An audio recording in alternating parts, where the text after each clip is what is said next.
Hey, what's going on? This is Chris with the Zipper Podcast, and today we have Brian Oberther from Infinity Athletics. Brian, thanks for coming on.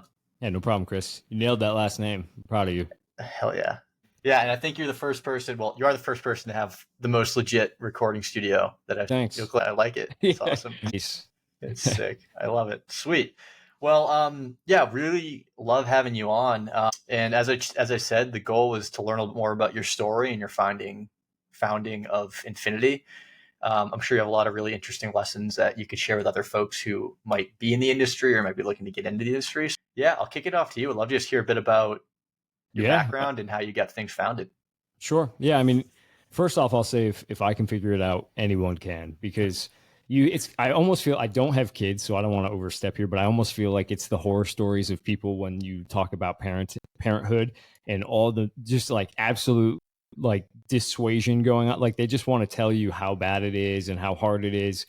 And every single person I consulted with about starting a business, it was the same thing. It was like, I don't want to be blindsided, so I think they're coming from the right place. But I feel like it gets a little overblown. I think it's a little simpler, and it's the fact that I had a really clear idea and vision since I was really young of what I wanted to isn't lost on me. I think a lot of times it takes people years to figure that out for themselves.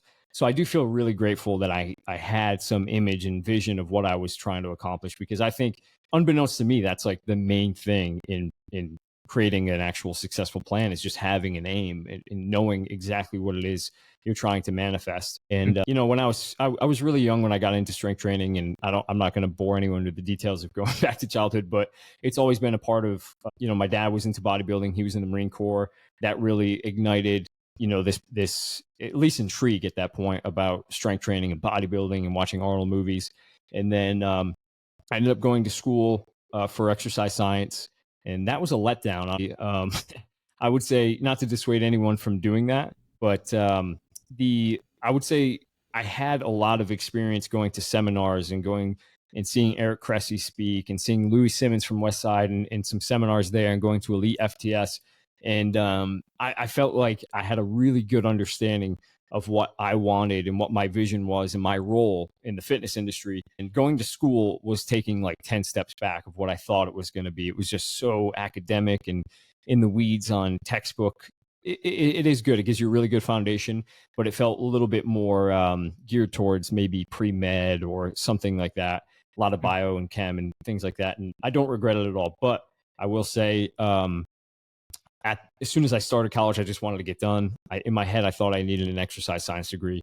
Turns out you don't. If anything, I think cutting your teeth on real world experience and shadowing people and getting out there and doing continuing education certs. I think there is so many good gym owners out there that have zero formal education, and that gets into some of my lessons here. But yeah, the biggest reason I chose the fitness industry, aside from my lifelong desire to, would be at a crossroads coming out of school, going back into PT or PA school or even med school. I think the biggest thing was shadowing taught me that healthcare is not healthcare, it's sick care. And the fitness industry is the only healthcare right now, and it is the healthcare of the future. Even as insurance companies become privy to the fact that they can save money through keeping people healthy instead of paying for sickness, there's going to be a massive shift towards preventative care. And that comes with a legitimacy to the industry.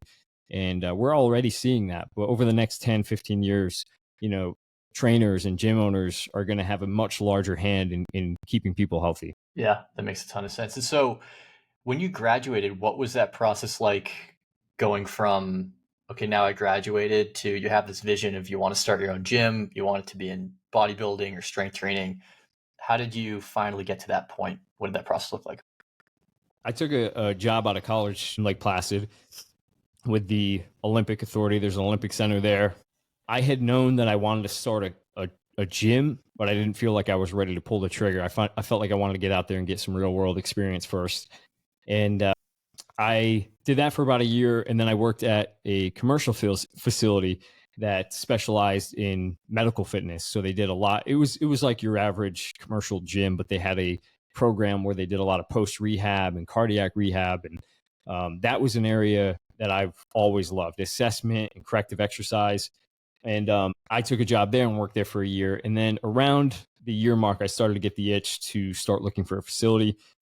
Excuse me. And I met up with a guy that I knew in school, and we ended up coming back out to Ithaca from Albany and starting a gym out here. We both went to school here, and that process was definitely not laid out.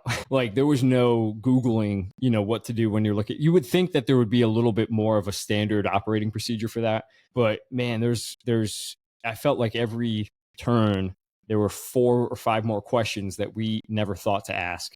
But basically the gist was, looking for a commercial facility, getting a good deal on, hiring someone that can talk to us about the terms of a commercial lease, and learning a little bit about corporate structure, LLC versus S Corp. And I think it's almost good because it is a little bit of a vetting process where if you're not able to at least handle that little bit of like load, and figuring things out for yourself, then you're not probably cut out to run your own business. Not to sound like one of those guys that's trying to scare people out of it, but it is a lot of that. Like that's my biggest piece of advice is don't think that once you get things off the ground that it gets any easier. But yeah, it wasn't. I guess like if you really know what you want, it makes all of the obstacles worth pursuing. When you really know that's what you want to do, you see all those things as like opportunities to learn. And that's at least the mentality that I took with it. So it really wasn't, again, that's why I'm saying it really wasn't that bad.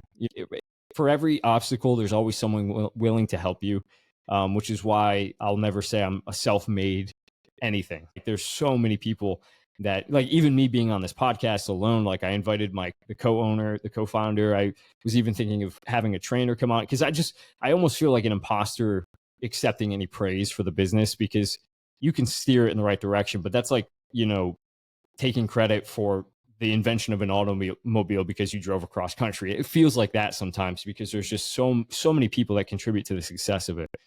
So that's also not lost on. I'm getting a little ahead of your question. Yeah, no, I mean, it makes a lot of sense. I think staying humble is what also allows you to be excellent at what you do, right? Because if you're like, I have it all figured out, it's all good. I feel like that's when you run It into will a lot of humble you. traps. Yeah, for sure. So you graduated, you spent a couple years working, and then you went and started your facility and started kind of jumping over those hurdles. Are you glad you spent time working under other people? If you could go back, do you wish that you'd just like gone for it, or did you find a lot of No, value I from working I with still people? to this day, that's like running a business. The one thing I crave is interaction with outside businesses, and that's the beauty. I'm involved with the CPPS certification now. It's certification where we travel all over the U.S. and we get international coaches, and the hour for me, even though I'm helping run the course, is it's so like impactful. I always leave charged up because you talk to all these other coaches, and you just, even like down to the way that they carry themselves when they're coaching, there's something to be learned in that you just miss from any informational product online, or reading blogs or books or anything like that. Not that that's bad, but it really short circuits the process of learning when you can get together with other coaches. And that's what working in another gym did for me. It does that still to this day. And that's so I definitely don't regret that. I met a lot of awesome coaches, a lot of awesome clients, and kind of gives you a little bit of a nest, before you really leave the nest, of to like just to gain some confidence. Be like, I can definitely do this. I've learned a lot about who I am as a trainer and in the direction I want to take my brand in. So I think it gives you a good time to detach a little bit and learn from everyone around you. Makes a lot of sense. And you mentioned how you've had so many mentors help you through this process. Can you talk a little about how you found your mentors and any Yeah. recommendations for other folks who might be looking to also Yeah. find mentors? Sure. Yeah. Sorry, I didn't mean to cut you off there. Yeah. My first mentor, Smitty, Jim Smith of the Diesel SC. That was just dumb luck of being in the right place at the right time. When I was 15 years old, there were guys in my high school that would wear Diesel shirts, and they were all like superb athletes, just elite level wrestlers.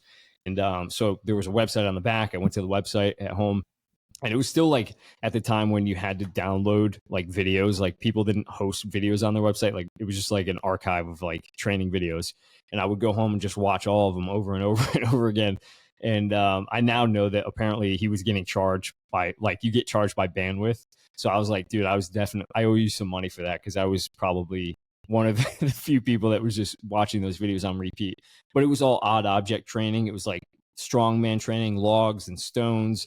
And one of the guys does grip training. So he's like bending nails and ripping cards. And it was like mind blowing from a kid that's just in the weight room at school and, on this like 3x10 pyramid workout for football.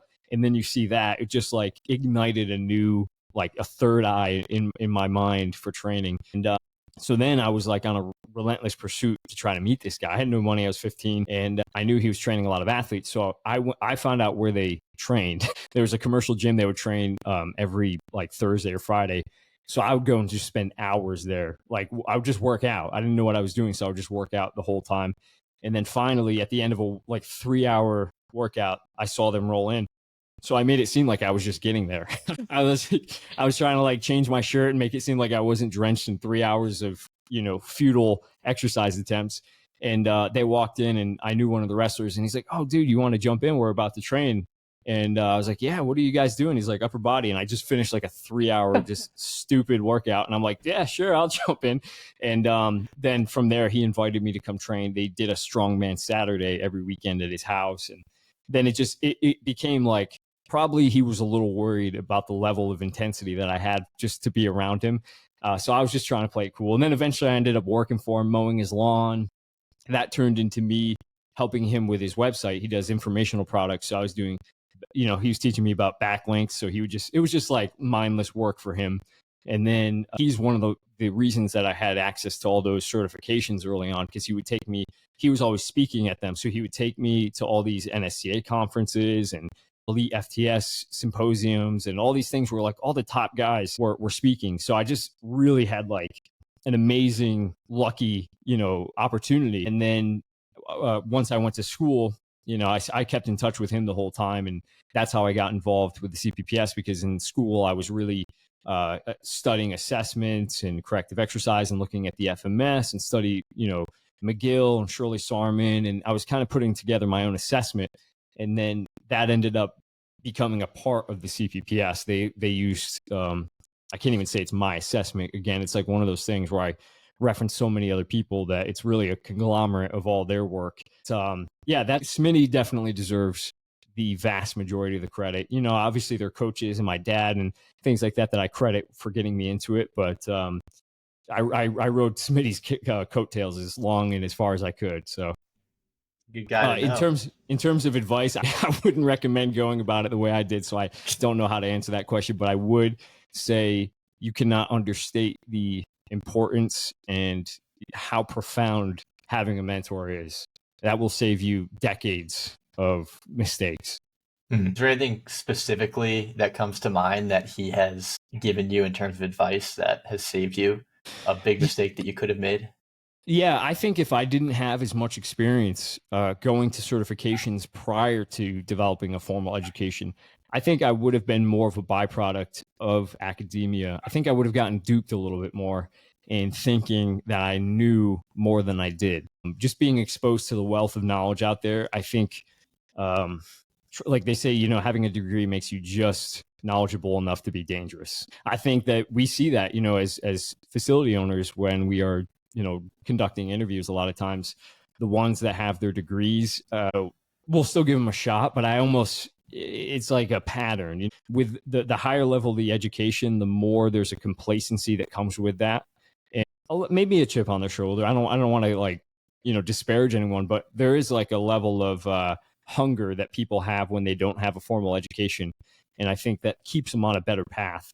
So I think he saved me, even though I did go to school. I think he saved me because he kind of preempted me, not purposefully, but the exposure to the knowledge he was giving me was preempting me to have some better references as I was going through that formal education side of it. It's almost like the theory versus the practicality. Like 100%. By doing. Yeah, and I think that's true with every single. I'm also a firefighter and I've been doing that for 3 years, and I think it's the same thing with the fire service. Like there's the state side and what they teach you in the theory, and then there's the practical side. And I think you have to be well versed in both to be proficient in whatever it is you do.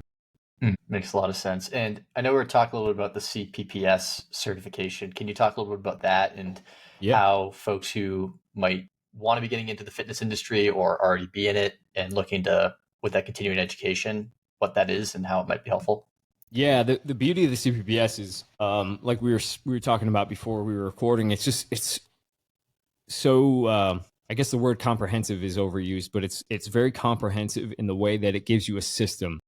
The one thing that I would caution people against if they are starting, excuse me, if they're starting a gym, any business model, is you don't want to you can ask for directions, but you don't want someone to drive your car, right? It's up to you, and I think that there's an authenticity that lends itself to creating a good brand. It needs to be connected to the essence of who you are. And I think a lot of certifications and a lot of continuing education informational products tend to insert their brand into they try to make it fit into what your model is. And the beauty of the CPPS is it's just giving you a template that you can take back to your facility and make it your own. It fits in without diluting or polluting your brand. I think like that's to me the biggest takeaway from the CPPS. But beyond that is it gives you foundational knowledge of how to be a trainer from the second a client walks in the door and you're doing a consultation and assessment, and how to take that knowledge and let it drive the program design. And there's a speed component, a power component, a strength component, a program design component, and it's all online. All the modules are online, at least. And then the beauty of that is obviously you can do it at your own pace. But if I'm being honest, I just don't love online products. Like I just, like I said, I learned so much better, and I think a lot of people would agree that it's so much better to be around other coaches.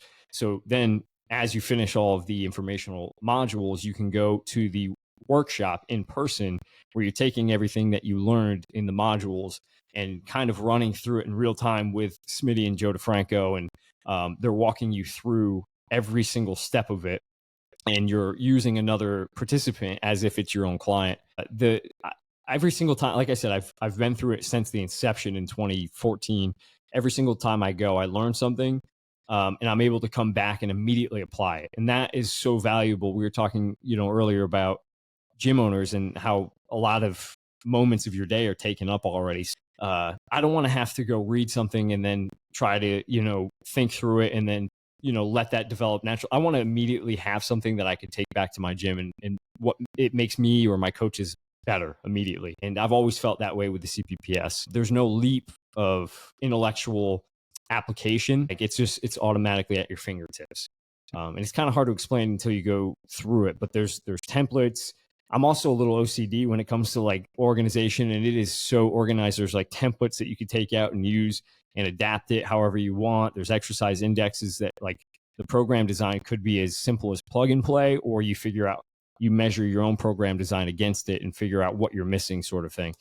Yeah, I can't recommend it enough. Obviously, I'm biased because I'm a part of it, but I wouldn't be a part of it if I didn't, truly believe in it.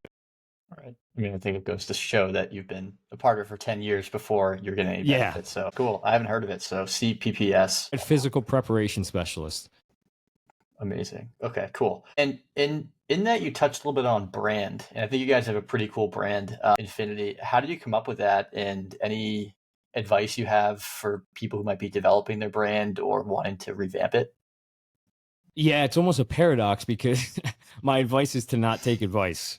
I think there's plenty of good coaches out there, and we went through a lot of some of the bigger coaching programs. I don't want to slander it because I think what those programs do really well is offering you simple things like how to calculate your margins or how to pay your trainers and how to set up ongoing processes that you can measure to determine your success and the trajectory of your business.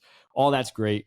When it comes to brand, I would say stay as far as mentorship or coaches as you can, because any advice we've ever applied to our own brand has taken us in a direction that's inorganic, I guess is the best way to put it.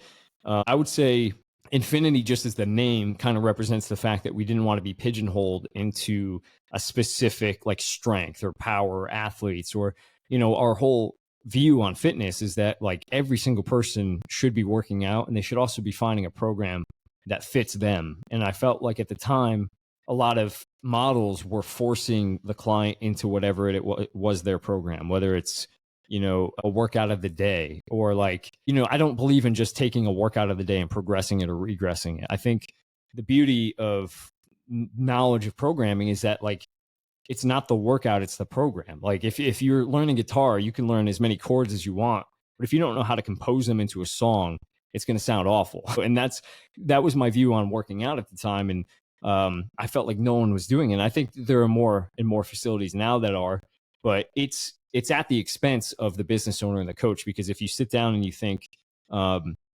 if you think X's and O's and what's going to make you the most money and what's the most scalable in the beginning, you've kind of lost all the benefits of a small business while you have the benefit of employing those benefits, if that makes sense. You have the benefit of being small is you can be agile, flexible, you can figure out your mistakes.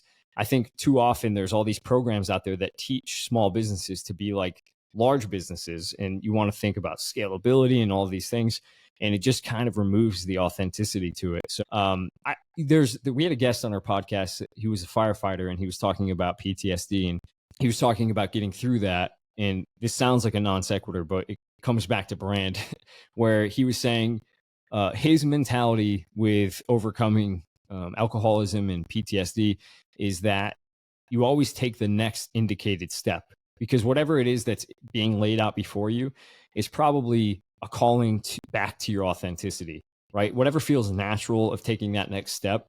My advice in terms of creating your brand is do what feels natural. And I hate to even say that because it almost sounds cliche, but looking back, if we had done that, I think we would have saved ourselves some starting over aspects of the business.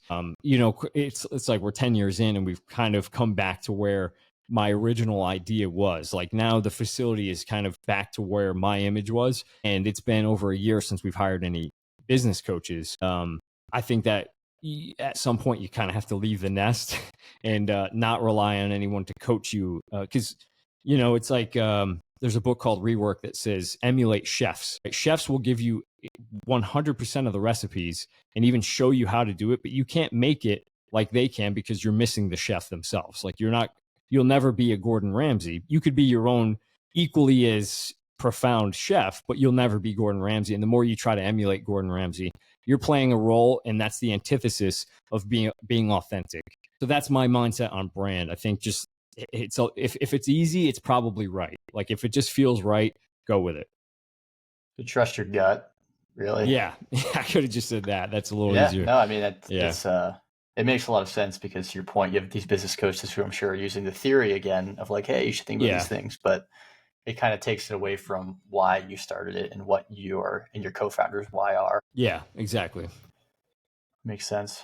And you started this with a buddy, right? So how has that affected your I guess the growth of the business? Because I'm sure you guys have hit a lot of ups and downs. And any recommendations on co-founders or partners in business? Yeah, I think it's this. I mean, anyone who runs a business with a co-founder will tell you it's just like a marriage. Like, and not that I'm a marriage specialist by any means, but I will say that two things. One, it takes a lot of forethought, because there's going to be times, in fact, my business partner and I, we probably butt heads more than we agree on things. And in that struggle comes a third essence of the business. And that's like how we move things forward. Like, there's a push and pull, and that constant tug of war creates this third brainchild of what we both want. With that, though, there has to be like some ground rules. Like, it's like stepping in a boxing ring, and we need to know what the rules are so that we can play by them. And we had a partnership agreement that we wrote out in great detail when we were in the inception of the business, like when we were still thinking about how the business was going to run. And everything that was detailed in that was like down to who's going to take the trash out, who's going to mop the floors, how often we're going to switch, like all those things that we were like, this is actually the idea of our business coach, to his credit. This is where business coaches do come in, is like laying out all those questions you don't think to ask. Because like any business coach is going to be excited when they're starting and they're thinking about the training and what brings them the most enthusiasm for it. But no one's thinking about, simple things like, okay, well, who's going to run the payroll? Who's going to do the reporting? Who's going to do the outreach? Who's going to do the hiring? Like, all those things do have to be laid out, and it's better to lay them out in advance. And at least if there's any issues where you deadlock on something, you can always come back to that partnership agreement. On top of that, I would say make sure it's just like any, choosing a marriage, make sure it's the right person. Don't ignore red flags, because if there's someone that can't handle that constant struggle, to my business partner's credit, like as much as we go back and forth on things, we can wash our hands of it the second the meeting is done and go back to being friends. Like even if things get a little tumultuous and heated, and they often do, we can immediately set that aside and get right back to work. And I think it takes a special kind of dynamic, where no one's feelings are left hurt. So that comes down to some of our core values as coaches too, in terms of like just telling the truth, not letting things stew, making sure that things are talked about, and we don't just uh, leave things, or leaving them unsaid basically. But yeah, that's like, it's funny, a lot of the business books that I did read early on, and even exercise science specific books, it's like it comes back to not being a jerk. Like if you're a good person as a coach, and you're authentic, and you're telling the truth, and you're being professional, and you're showing up on time, and all those things, like those are lessons that you have to continue to relearn. But when it comes to dynamics and managing people and managing relationships, like that's really, there's no industry specific answer for that. It's just being a good person. So yeah, I mean, I'm saying that not as I've figured it out, but like a lesson that I have to keep relearning. Yeah, it's the fundamentals. Did you guys outline your values? Did you go through that exercise when you made that operating agreement, or that just was something that you had at your core both? We kind of we had like an informal core value. I guess it was formal. We did a program early on where there was an exercise involved where it had us each individually write our core values and what we found was important, and kind of tease out what ones were similar and important to both of us. And over the years, in fact, we just kind of redeveloped them. And now that our position is more operators and like facility operators instead of like the technician role, we kind of revamped a lot of our early procedures to be more geared towards hiring trainers, instead of like our clientele now is our trainers. And now our trainers are training clients. So the way I see my role has just evolved a little bit towards like, I want to make sure everything we do is geared towards giving the trainers the best opportunity to become who we want them to be, if that makes sense. Definitely. And around finding trainers, tips, hiring's always hard. Being able to find the right types of people, and I'm sure you've made a lot of mistakes. Everyone does. If someone is thinking about making new hires, are there any lessons that you've learned in that process that you think would be relevant? Yeah. I would say, first off, I'm going to take it slightly in a different direction. My advice to anyone that's interviewing for a job in a facility like ours is don't confine yourself to the construct of the question. And I don't mean that to sound philosophical, but understand that your opportunity in an interview is to showcase who you are as a person. That's what we care about. This is a very personal position, right? Being a trainer, people don't care about what you know until they know you care. So you could be the smartest trainer in the world and lose every single client that walks through that door, and you'll make an excuse for why you're losing that client. And clients don't talk with their mouth, they talk with their feet. They're not going to come tell you that they don't want to train with you anymore. They're just going to stop showing up.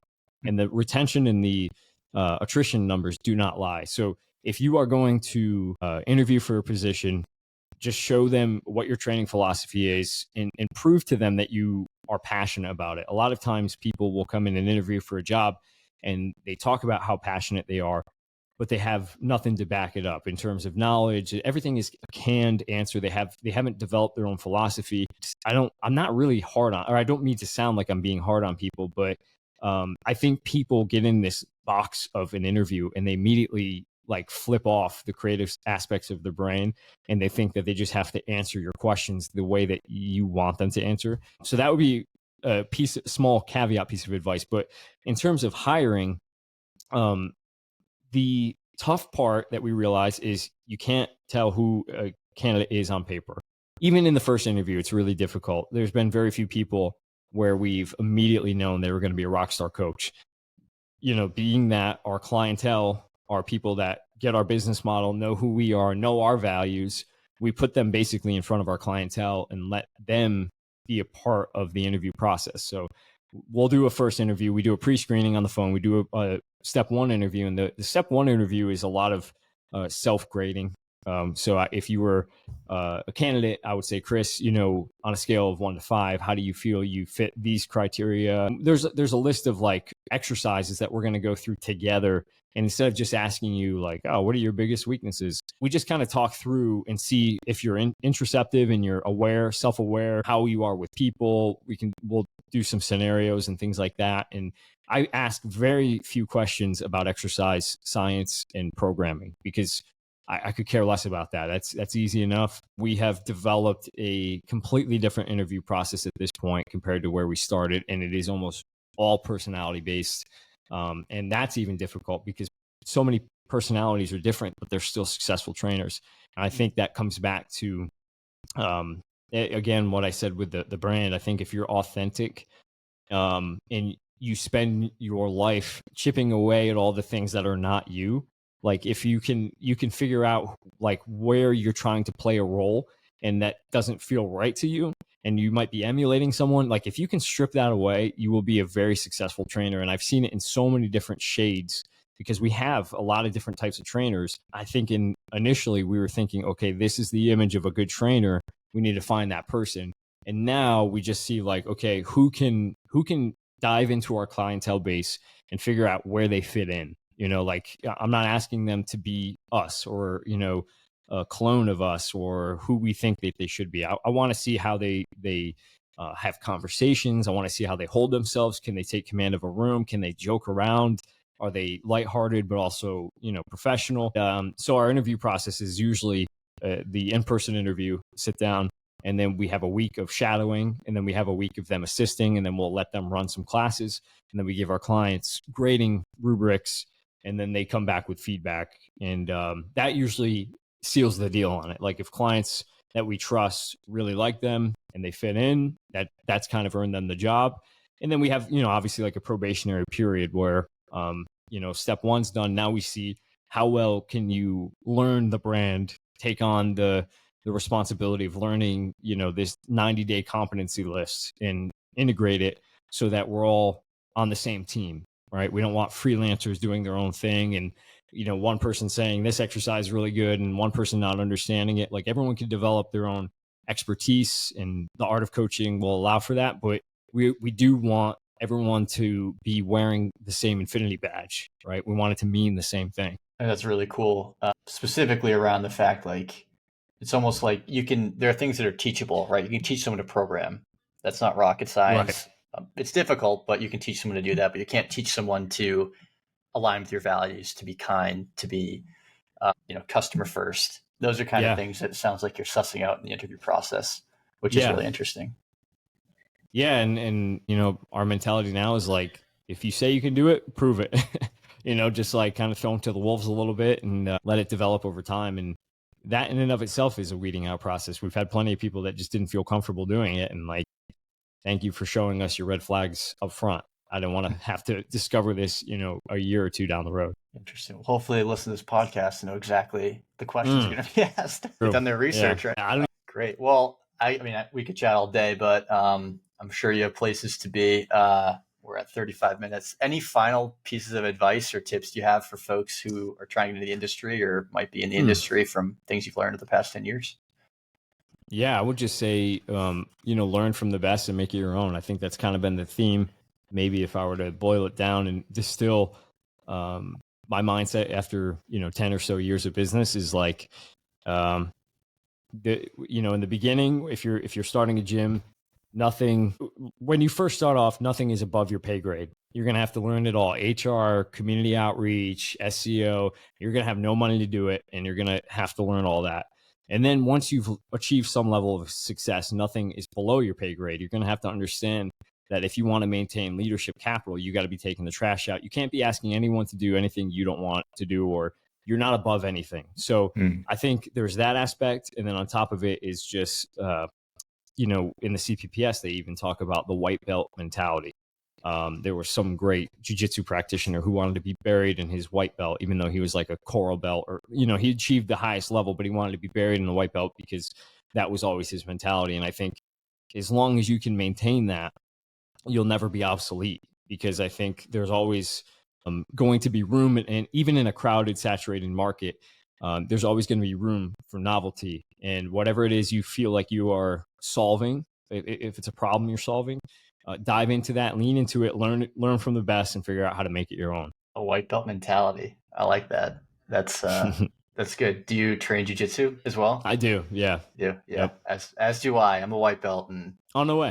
I'm used to getting beat up, so I'll just continue to be get beat That's up. sometimes you're the hammer, sometimes you're the nail, except for like the first 6 years, you're just the nail. Exactly. Amazing. So Brian Oberther from Infinity Athletics, thank you so much for coming on.